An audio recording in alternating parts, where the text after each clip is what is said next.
Hello and welcome back, everybody. Today I'm going to be taking a look at the PlayStation Classic and talking to you about why you totally need to run out and get one of these things now because they are awesome. It's really awesome. I love it.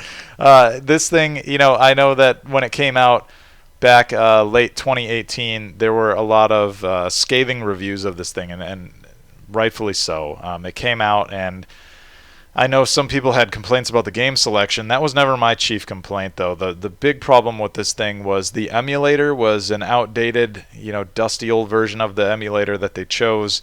And then oddly, they chose to put PAL region games on here, like European ROMs basically, instead of US ROMs for some of the games. And that matters because the European versions of some of these games would run slower than their American counterpart, right? So if you load up Tekken 3, it is the European version, and it just feels slower because of the, in short, it has to do with the TVs being different over there from how they are in the States. So, we never got an answer from Sony on why did this thing come out like this? Why did you put European ROMs on here? Why not just all US ROMs? Why didn't you use an updated emulator? Why is this thing the way that it is? And Sony just never had anything to say about it. And not only that, but it launched at $100.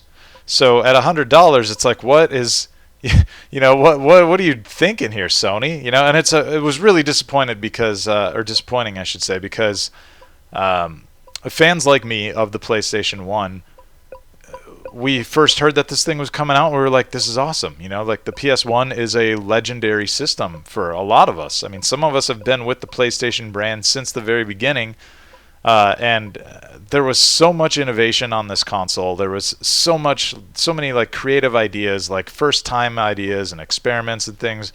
It was just, I can't say enough how much of a legendary system it was. And so to have kind of a half-assed attempt at creating a nostalgia console for it was just, sort of insulting to fans, but also to the PlayStation legacy. And, I understand the outrage. I understand people being like, what is this, Sony? What are you doing? So, but, now, thankfully, fans have been hard at work on making it possible to turn this thing into the nostalgia console of your dreams, as it is for me now. You can see here I've put so much good stuff onto mine. And that's why I think it's totally worth it for people. It's pretty easy to do this as well. There's a guy on YouTube who got me introduced to this. He goes by Mad Little Pixel. I heartily encourage you to check out his videos. He will point you in the right direction. He'll have links in the comments and descriptions for where to find some of these emulators and that kind of thing. So Autobleem is what I've chosen here, and you can see that on the screen. I don't have to have that on the screen if you're like really picky about the way your backgrounds look. Some of these other guys that are deep in the weeds of this stuff will have videos out there already demonstrating the different themes and like background music and different settings that you can enjoy with this thing. I've played around with a little bit of that, but honestly, I kind of was happy with the way that this looked, with kind of mirroring the straight out of the box look as much as possible. But the big upgrade for me was these 3D jewel cases for the icons instead of just flat 2D images. So very cool, very happy with that. But yeah, I just wanted to kind of talk about this for a little bit and jump into some games here and there and kind of show off the emulation. As far as I can tell, this thing is great. It's amazing. I've only run into a couple of issues. I've got like about 110 games or so on here, and I've been going through, as not all of them yet. I'm about halfway through. I'm trying to check every single thing that I put on here to verify it. I just didn't want to wait to do that before I talked about the system. But I wanted to make sure that if I was going to have something on here, that it would play right, that it wouldn't, have noticeable issues or something, because I was just kind of worried, like maybe this will only be able to play some games and not all of them, because I'm just not going to have a buggy, crappy version of a game on this system. I won't have it, right? I'd rather have nothing. But these are how I remember them, and they seem perfect to me, so or perfect enough, I guess. I suppose Digital Foundry or somebody might be able to look at some of these and find some, I don't know, find frame rate dips or something. I have no idea, right? But I don't have the gear for that. And just having played these, and when I spot check these games, I'm going and I'm trying to play for like an hour, you know. I feel like that's plenty of time to spot something off. I think a lot of people haven't talked about this as much, or about problems with the emulation as much, because it's I think they'll spot check things by just making sure the game boots and then calling it good once it does. So, you know, like Breath of Fire 3 is a really good example of a game that I ran into an issue with. I had downloaded the PBP file for Breath of Fire 3, right? And that's basically like the version that you would get if you were to buy a game off of PlayStation Network. It's like a, you know, super compressed version that you know, they would have put it on for putting on your PSP easily without taking up as much space, right? And when I played the PBP version of Breath of Fire 3, I knew right away that once the music was playing, that it was playing at half speed for some reason, and I didn't know why. So I was like, oh no, you know, I love Breath of Fire 3. I might just have to not have it on here, though, if it's not going to play it authentically. But I thought, okay, since this is a compressed version of this game, what if I take the other file format, which is bin and queue? And I'll explain, I guess, a little bit more about this later, but bin and queue files aren't so compressed. They're more basically the original file type, right? So I got one of those and put that on and tried that instead, and it was perfect. The music was playing at the proper speed again. The game was just like my disc version. And so I was pretty stoked about it at that point, right? It seemed like that was the fix. And I ran into another issue where Tobal number 1 didn't have music playing in the background. It had it had a noise that I could only compare to like a 90s dial-up modem. That would play in the background when I started playing the game, and I was like, oh no, this is not good, right? So I might have to get rid of this one too. But again, I had PBP format files, so I changed it to bin and queue, and again, that cleared up the issue. I then had a great version of Tobal number 1 that was perfect. So just jumping into Doom here. It's a great version of Doom on the PlayStation 1 here. But yeah, you know, I'm enjoying this thing a lot. I wanted to have like a little thing where basically all the games are easily accessible, and you know, kind of like a PlayStation museum all in this one little package. And when they released the PlayStation Classic at first, and everybody was kind of like, I don't know about this thing, right? It seems pretty terrible and overpriced. I was like, well, that really sucks. It seems like it's not going to be what I wanted it to be. But I'm just so happy to see that it is what I wanted it to be now. You know, thankfully, modders have gone to work and picked up the ball where Sony dropped it, and now this thing is it's awesome. It's so awesome, right? So I can jump out of Doom here, and I've got a resume point. I'm not gonna overwrite because I was at the start of the stage there. I'll go back and play that later. So I'm gonna leave my resume point alone.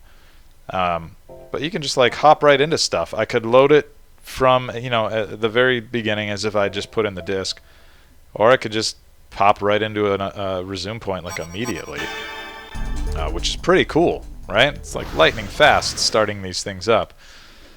But you know, you can also do it as if you're loading the disc, and then you get to hear the little PlayStation chime while that comes up on the screen and stuff. I think the first game I was kind of talking and half paying attention to what I was doing, but when I loaded up Bloody Roar a moment ago, that's what happened. So, because I didn't have a resume point for that game. But yeah, here I am playing Einhander, which did not come out on PlayStation Network in the US. I know it came out on Japanese PSN. I don't know why we never got it here. But this is another game that I own on disc that I love. But it's nice to just not have to bother with discs if I don't want to. I can just play these like this, right? And this is great. I think it's totally worthwhile to have something like this that you know, lets me also kind of at the same time preserve my discs a bit, right? Every time you take a disc out and you put it in, like, you are kind of you know, in some ways wearing it out a bit, right? It's not quite like a cassette tape or whatever, but I think you know what I mean, right? There's always like the possibility you might drop it or something like that, who knows, or possibly scratch it trying to get it back into the case or something like that, right? Get butterfingers. So, you know, it's nice to not have to worry about that. Now I can just play these versions and preserve my discs that I've got as a, you know, as a collector who loves these games. Oh, and I just went down. This is why it's hard to play games and talk at the same time. But yeah, you can see, you know, like this is great. You just load right into stuff here. And I don't have a resume point for this one, but that's okay. Shout out to my friends Dave and John, who introduced me to Evil Zone some years back and just loved this game. I don't know that I share their love for it, but I thought I'd boot into it anyway for funsies. Yep, I know, we're good. We don't need no save data. So yeah, anyway, $40 now as of today. I'm seeing a lot of retailers talk about this thing. You know, hey, we've got it for $39.99 now, so come and take these off our hands. We've got shelves just full of them. So yeah, go by all means, pick one up for $40. I've heard about other things where, like, if you go to Target, some people are trying to get like cartwheel coupons to apply as well. I don't know if that is something that's going to work for everybody, but just something I thought I'd mention. But yeah, go do it. $40, man. That's $20 less than the NES Classic, and it's $40 less than the Super NES Classic. So by all means, go get this thing. Make it the PlayStation Classic console of your dreams, like I did here, and play shit like Evil Zone if you want to. Sorry, Dave and John. Oh, that's kind of a cool kill animation, though. I like it. Alright, I'm not going to keep messing around with this. I'm going to pop back out. I could just do more video here where I just keep popping into games. I'll come back to this, I suppose. I'm going to probably use this for streaming purposes when I want to do more videos on the channel here. It's just super convenient, man. Just having this thing to load up whatever. You'll probably definitely see me playing on this thing. And I'll call it out when I do. I like to point out when I am playing retro stuff, if I've got the original hardware, or if I'm playing it on you know, something other than the original system, right? Like playing PS1 games, I think I usually try to talk about if I'm playing on a PlayStation 3 or if I'm playing on a PlayStation 2. If I'm digital, if I'm disc, and I'll continue to acknowledge that stuff as I'm using this system for future videos and stuff. But yeah, you know, this is the PlayStation Classic now, man. This is where we're at. I think it's only going to get better. Oh, I should mention I'm on version 0.5.1 of Autobleem. So if you're watching this, there may be later versions available that make this thing even better than it already is. You know, I don't know. I haven't been totally keeping up to date with where the roadmap is on the support, what the people behind the scenes have planned. But I just know that the version I've got runs pretty great, and I'm excited to check in from time to time and just see, you know, where improvements have been made and stuff. But yeah, by all means, everybody, check this out. Go play old games like Gex that you don't get on PlayStation Network. Oh, play it better than me, though. I forgot which button did what. Did the tongue, and I wanted to do the tail whip. Oh, no excuse for that. I just jumped into it there. And there. Wrong button again. I should have ended this video 5 minutes ago. You wouldn't have seen that embarrassing display. Alright, anyway. Thanks, everybody, for hanging out. And come back, check in with me, and I'm sure that I'll have more to say about this thing in the future, but really all you need to know is that this gets my full endorsement at this point. So just be willing to do a little bit of work. It's really not too bad, though. It's super easy. This stuff, again, not my forte at all, not my strong suit. I don't like hacking stuff or trying to, you know, install mods or any of that shit. It's part of why I've been a big console kid my whole life and not a PC gamer, right? So If I can do it, you can do it too. Trust me. Anyway, thanks. We'll catch you next time.